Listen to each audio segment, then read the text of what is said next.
Hey y'all. So if you've got to this part, you've watched all of the video of me trotting with Freya and the problems that I was encountering. And I feel it's important to talk about what I've learned from watching the video back, or I should say not watching it back, but editing the videos, because I started to see what I had done wrong and some of the problems that I created. And that's what I'm doing this for. I'm trying to document the training process that I'm going through so I learn from it and I get to see how far Freya's come.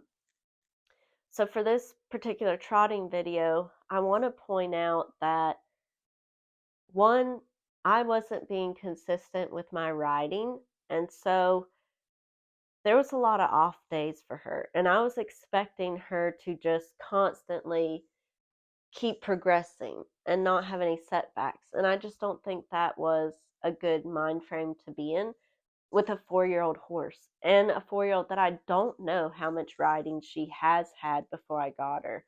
I really don't know her riding history to know, has she only had 30 days? Has she had 60 days? Like, I don't know. So I really don't know what my expectations should be. I have to go off of the horse I have today. Not to mention she had a lot of time off from the time that I bought her until about the time that I started to get serious about riding again, which was after the rehab that we went through. So about November is when I got serious. And that's when I started to ride more consistently. And I realized watching the videos back that I was expecting too much of her in a short little time, and I wasn't being consistent with what I was asking her and teaching her. So, going back to the videos and trying to think through what I watched, the biggest thing that I think I need as a takeaway is one, I have to be really consistent with my cues. So in Freya's case, she is extremely smart and she learns if you teach her something once, and it's not hard for her to pick it up.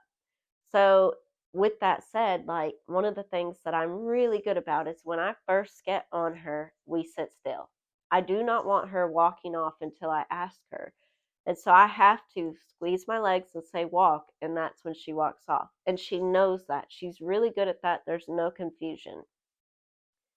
Well, then at the same time, where when I'm watching these trotty videos comes back, like one thing that stands out to me is the one video that you saw where I let her canter.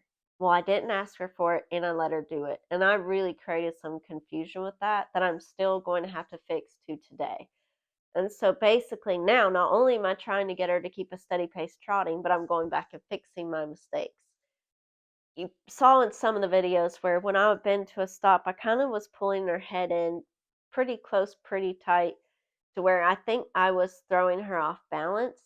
Um, so like if you pull this leg's going to go out like this. So that's knocking her off balance. And I don't want her to do it tight. I want it to be like a bigger doot, doot, doot, doot, doot, doot circle. So where she bends to a stop, she never loses her balance, whatnot. So when I pull her off balance, I think that created anxiety for her too. So I wasn't helping her anxiety, I was adding to it with what I was asking. That's something that I'm going back in now and fixing. I'm doing the bend to a stop correctly and not pulling her head around so tight. I'm also going back to a walk.